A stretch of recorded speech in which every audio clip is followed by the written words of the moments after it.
हाँ जी, next topic है अब हम लोगों का direct sum of subspaces. तो देखिए इसकी डेफिनेशन क्या है। A vector space V is said to be the direct sum of its two subspaces W1 and W2 if every V belongs to V can be uniquely expressed as V is equal to W1 plus W2 where W1 belongs to W1 and W2 belongs to W2।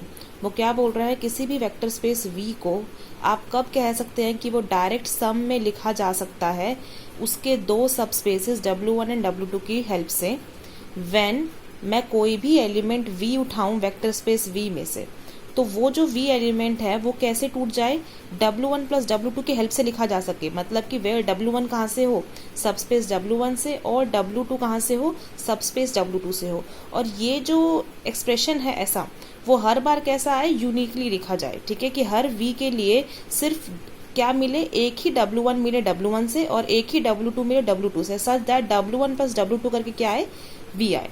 तब हम क्या कहेंगे कि V मेरा direct sum बन चुका है W1 and W2 सब स्पेसेस का। ठीक है, तो हम लोग लिखते कैसे हैं इसको कि we denote the direct sum of W1 and W2 by W1 plus करके ये सर्कल बनाना है W2, एंड V जो है वो पूरा कैसे लिखा जाएगा, equal to W1 plus W2। इसका मतलब V क्या है, V वेक्टर स्पेस मेरा डायरेक्ट सम में लिखा गया है W1 एंड W2 सब स्पेसेस की हेल्प से। अब ये देखो पीछे कुछ दो एग्जाम्पल दिए हैं। अब उसने क्या बोला है, वेक्टर स्पेस V3R कंसिडर करो। ठीक है, R³ वाला ओवरफिल्ड R, और इसके दो सब स्पेस इसने कंसिडर कर लिए हैं W1 एंड W2। W1 में किस टाइप के 3 टपल एलिमेंट्स आएंगे, A, B, 0 टाइप्स के, वेयर A, B क्या हो सकते हैं, एनी रियल नंबर, और थर्ड कोऑर्डिनेट इसका 0 फिक्स कर दिया है।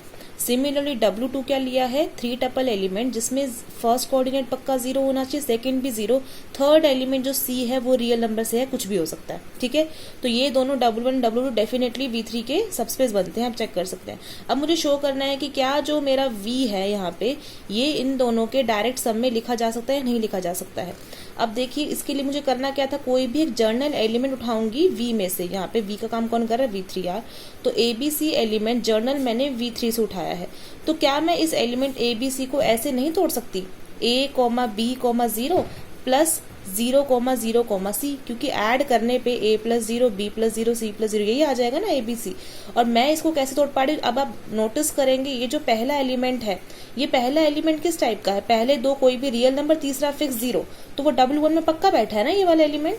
सिमिलरली ये वाला जो एलिमेंट है, इसके पहले दो कोऑर्डिनेट 0 है, थर्ड C है, कुछ भी रियल नंबर, और ये किस में होगा, W2 में। मतलब आपने कोई भी एक एलिमेंट ABC उठाया है V में से, तो आप उसको किस में तोड़ पा रहे हैं, दो कॉम्बिनेशन में तोड़ पा रहे हैं, वेयर जो पहला एलिमेंट है वो W1 से है और दूसरा एलिमेंट W2 में से है। और ये ऑब्वियसली यूनिक ही होगा ना, आप यहाँ से कोई फिक्स, जैसे अगर आपने कोई एलिमेंट उठाया है 5, 3, 7, किस में से, V3R में से, तो उसका कॉम्बिनेशन कैसे टूट रहा है इसके अकॉर्डिंग, 5, 3, 0 प्लस 0, 0, 7, तो हर बार यूनिक ही तो आएगा ना, क्योंकि आप क्या रख रहे हो, A, B यहाँ रख रहे हो, और जो ये वाला C है वो यहाँ रख रहे हो, और इसमें थर्ड कोऑर्डिनेट 0 रख रहे हो, इसमें फर्स्ट सेकंड 0 रख रहे हो, है ना। तो हमेशा यूनिक कॉम्बिनेशन आ रहा है।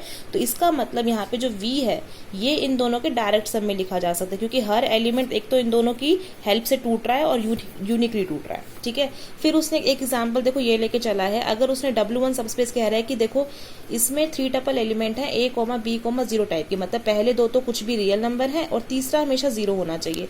और W2 क्या कह रहा है कि पहला तीसरा नॉन 0, बीच वाला सिर्फ 0 होना चाहिए। तो इस बार मैं चेक कर रही हूँ कि क्या इस बार यही V3R इन दोनों के डायरेक्ट सम में लिखा जाता है या नहीं लिखा जाता है। तो वो क्यों नहीं लिखा जा रहा है इस बार, देखो अगर मैं एक एलिमेंट उठाऊं जर्नल ABC, तो मैं इसको देखो दो तरीके से तोड़ सकती हूँ, दो से एक भी क्या, बहुत सारे तरीके से तोड़ सकती हूँ। इस बार ऐसा क्यों हो रहा है, देखो क्योंकि इसमें फर्स्ट सबस्पेस में क्या बोल रही हूँ मैं, थर्ड कोऑर्डिनेट 0 होना चाहिए। ठीक है, और इस वाले में सेकंड कोऑर्डिनेट 0 होना चाहिए। ठीक है, तो मतलब कि इस वाले में आप ये दोनों कुछ भी रख सकते हैं ना पहले हिस्से में, और दूसरे हिस्से में आप फर्स्ट और थर्ड को कुछ भी रख सकते हैं। तो देखिए क्योंकि पहले वाले में थर्ड तो 0 हो गया, ठीक है, तो हमको जो जर्नल वेक्टर मिलेगा उसका थर्ड कोऑर्डिनेट मुझे सिर्फ किसकी हेल्प से मिल सकता है, इसकी हेल्प से, क्योंकि इसका तो थर्ड कोऑर्डिनेट 0 है ना W1 से जो एलिमेंट्स आ रहे हैं, तो मुझे C तो इसकी हेल्प से मिल जाएगा, तो C तो मैंने यहाँ रख दिया। फिर आप नोटिस करेंगे जो सेकंड कोऑर्डिनेट है B, वो मुझे सिर्फ इसकी हेल्प से मिल सकता है। क्यों, क्योंकि जो W2 सबस्पेस है उसका सेकंड कोऑर्डिनेट 0 है, तो B मुझे इसकी हेल्प से मिल जाएगा, इसका तो 0 रखना ही रखना है।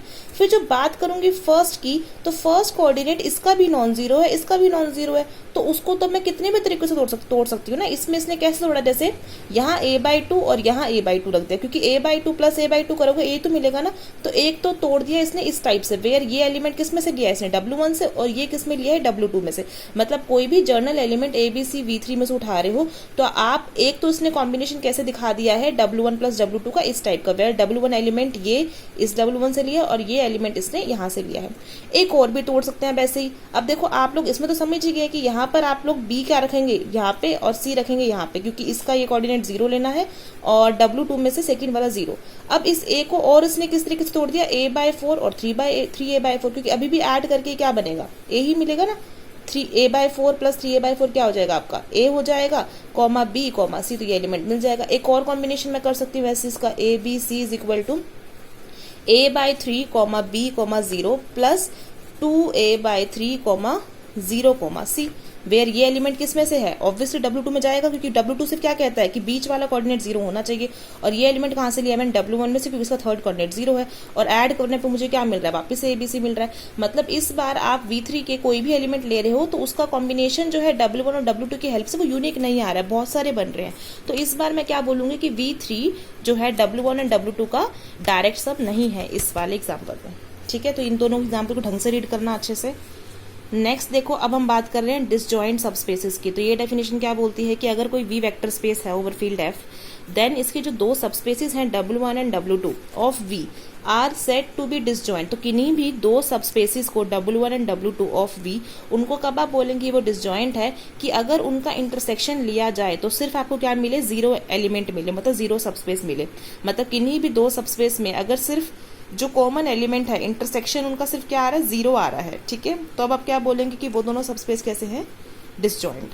ठीक है, फिर एक थ्योरम है वेरी इंपॉर्टेंट, वो क्या बोलता है कि नेसेसरी, अब देखो उसने एक नेसेसरी और सफिशिएंट कंडीशन दे दी है कि V किन्हीं भी दो वेक्टर्स किन्हीं भी दो सब स्पेसेस W1 एंड W2 के डायरेक्ट सम में कब लिखा जाएगा, the necessary and sufficient condition for a vector space V to be a direct sum of its subspaces W1 and W2 are that. एक तो V कैसे लिखा जाए, W1 प्लस W2 की हेल्प से लिखा जाए, और दूसरा W1 इंटरसेक्शन W2 इज 0।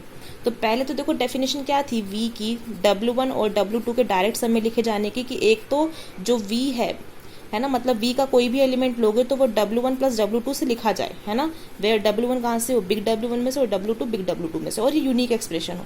लेकिन अब वो क्या बोल रहा है कि अब नेसेसरी और सफिशिएंट कंडीशन क्या हो सकती है किसी भी वेक्टर स्पेस V की, किन्हीं दो सब स्पेसेस W1 एंड W2 के डायरेक्ट सम में लेके जाने की। पहला तो ये कि V equal to W1 plus W2 हो, मतलब कि V का कोई भी एलिमेंट आप ले रहे हैं स्मॉल v, तो वो कुछ W1 प्लस W2 में लिखा जाए हमेशा, वेयर W1 इधर से हो W2 इधर से हो। एंड सेकेंड कंडीशन यूनिक की बजाय वो क्या बोल रहा है कि दोनों सबस्पेस है ना W1 इंटरसेक्शन W2, अगर उनका इंटरसेक्शन 0 है ना तो अपने आप मतलब वो यूनिक वाली कंडीशन सेटिस्फाई कर देंगे, और मेरा V क्या बन जाएगा, डायरेक्ट सम बन जाएगा W1 एंड W2 का। तो इफ एंड ओनली कंडीशन से करेंगे, नेसेसरी एंड सफिशिएंट कंडीशन वाला प्रूफ करना है। तो देखो सबसे पहले मैं चेक कर रही हूँ कि कंडीशन नेसेसरी है ये, कि ये कंडीशन होना जरूरी है। कौन सी कंडीशन, ये तो दो कंडीशन उसने बोल रखी हैं।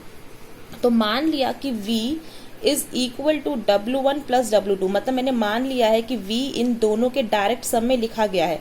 अगर V इनके डायरेक्ट सम में लिखा गया है तो डेफिनेशन यूज करो डायरेक्ट सम की, कि एक तो V क्या होगा, W1 प्लस W2 होगा, मतलब V का हर एलिमेंट इन दोनों के सम में लिखा जा सकता है। ठीक है, और दूसरा क्या होगा, वो यूनिक वाला बाद में यूज करेंगे। अब देखो मुझे शो क्या करना है, मुझे ये बताओ, कंडीशन नेसेसरी का मतलब क्या है, कि अगर आप डायरेक्ट सम लेके चल रहे हो तो ये दोनों कंडीशन सेटिस्फाई होनी चाहिए।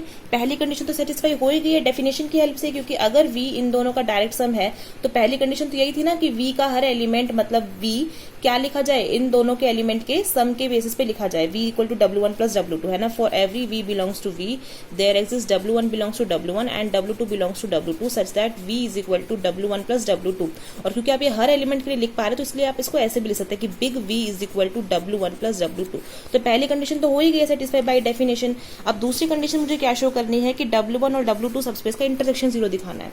तो वो कैसे करूंगी, अब मैंने मान लिया कि इफ पॉसिबल कि एक नॉन जीरो एलिमेंट है V, जो कि अब W1 इंटरसेक्शन W2 में मान लो चला गया है। ठीक है, अब अगर मेरा एक non zero element V W1 intersection W2 में गया है, मतलब ये V W1 में भी है, ये V W2 में भी है। ठीक है, ऑल्सो V में तो होगा ये, क्योंकि V तो क्या है, मेन वेक्टर स्पेस है ना, और W1 W2 तो इसके सबस्पेस है।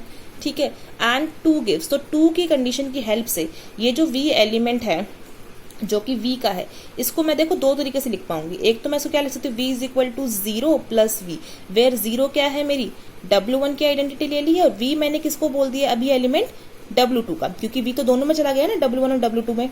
सिमिलरली इसी v को मैं एक और तरीके से लिख पाऊंगी v प्लस 0, वेयर v अब कहाँ से बोल दूंगी मैं कि ये W1 से आया है, और 0 एलिमेंट मैंने कहाँ से ले लिया, W2 से लिख लिया। मतलब v की मैंने क्या कर लिए हैं, दो कॉम्बिनेशन में लिख पा रही हूँ। It shows that v belongs to v can be expressed in at least two different ways. अब v के तो दो तरीके हो गए ना लिखने के, लेकिन ये तो कॉन्ट्राडिक्शन है, क्योंकि मैंने v को डायरेक्ट सम माना था W1 एंड W2 का, और वो क्या कहता है कि हर v क्या लिखा जाए, ऐसे W1 प्लस W2 टाइप से लिखा जाए, लेकिन वो यूनिकली लिखा जाए। बट यहाँ पे तो एक एलिमेंट मैंने v उठाया है v का, जो दो तरीकों से लिखा जा रहा है ना, as a combination of W1 and W2। तो देयरफॉर मैंने क्या हो गई यहाँ पे कॉन्ट्राडिक्शन आ गई। कॉन्ट्राडिक्शन किस वजह से आई, क्योंकि मैंने क्या मान लिया कि W1 इंटरसेक्शन W2 क्या है, नॉन जीरो नहीं है। मतलब इसके अंदर क्या है, एक मतलब W1 इंटरसेक्शन W2 में एक एलिमेंट v गया है नॉन जीरो। तो ये गलती थी, तो गलती है मतलब कि इसको कैसे ठीक करेंगे, मतलब कि हमारा जो W1 इंटरसेक्शन W2 है उसमें कोई नॉन जीरो एलिमेंट नहीं जा रहा है, सिर्फ W1 इंटरसेक्शन W2 में कौन बैठा है, एक खाली एलिमेंट जीरो बैठा है। तो ये होगी हमारी कंडीशन नेसेसरी। नेक्स्ट मुझे शो करना है कंडीशन इज सफिशिएंट। सफिशिएंट कैसे शो करूंगी, अब मैंने मान लिया कि ये दोनों कंडीशन अब लेके चलूंगी और फिर शो करूंगी कि मेरा v वेक्टर स्पेस जो है वो W1 एंड W2 के डायरेक्ट सम में लिखा जा रहा है। तो मान लिया एक तो let v is equal to W1 plus W2 में लिखा जा सकता है, मतलब v क्या है, इन दोनों के लीनियर सम में लिखा जाएगा W1 एंड W2। और दूसरा मैंने मान लिया कि W1 और W2 का इंटरसेक्शन सिर्फ जीरो स्पेस है। नाउ 3 इम्प्लाइज, अब 3 से क्या पता चलता है कि मैं कोई भी एलिमेंट v ले रही हूँ v से, तो वो क्या लिखा जाएगा, it can be expressed as sum of an element of W1 and W2। ठीक है, अब मुझे क्या शो करना रह गया, सिर्फ अगर मैं v को क्या लिखना चाहती हूँ, डायरेक्ट सम लिखना चाहती हूँ W1 एंड W2 में, तो पहली कंडीशन तो यही थी कि v का हर एलिमेंट इन दोनों के सम में लिखा जाए, वो तो लिखा ही जाएगा इस कंडीशन की हेल्प से। सेकेंड मुझे क्या शो करना रह गया, बस यूनिकली भी हो। तो मान लिया कि एक एलिमेंट है v का, कि उसका जो कॉम्बिनेशन में लिखा जाए W1 W2 का वो यूनिक नहीं है। ठीक है, तो दो तरीके मान लिए मैंने। एक तो मान लो v लिखा जाता है W1 प्लस W2 में, वेयर W1 W1 से लिया, W2 W2 से लिया। और एक और मान लो कॉम्बिनेशन पॉसिबल है v का इन दो एलिमेंट्स W1 डैश और W2 डैश की हेल्प से, वेयर W1 डैश कहाँ से आ रहा है, W1 से, और W2 डैश आ रहा है W2 से। ठीक है, अब हैं तो दोनों ही v की वैल्यूज ही, तो ये और ये दोनों वैल्यूज क्या हो सकती है, इक्वल हो सकती है। तो इसको वहां ले जाओ, इसको वहां ले जाओ, मतलब यहाँ से क्या आ गया, W1 माइनस W1 डैश किसके इक्वल आ गया, W2 डैश माइनस W2।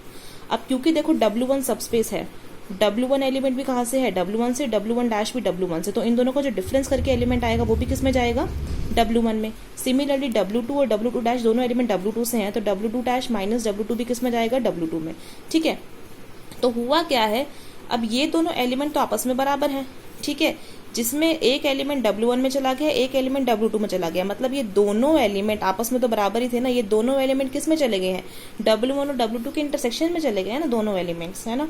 और अगर ये दोनों एलिमेंट्स W1 इंटरसेक्शन W2 में चले गए हैं, तो ये तो कॉन्ट्राडिक्शन होगी कि हम क्या लेके चल रहे हैं कि W1 इंटरसेक्शन W2 तो क्या है, जीरो है। तो इसका मतलब मेरा जो ये एलिमेंट है W1 माइनस W1 डैश वो खुद जीरो के इक्वल होना चाहिए, और W2 माइनस W डैश वो भी क्या होना चाहिए, खुद जीरो के इक्वल होना चाहिए।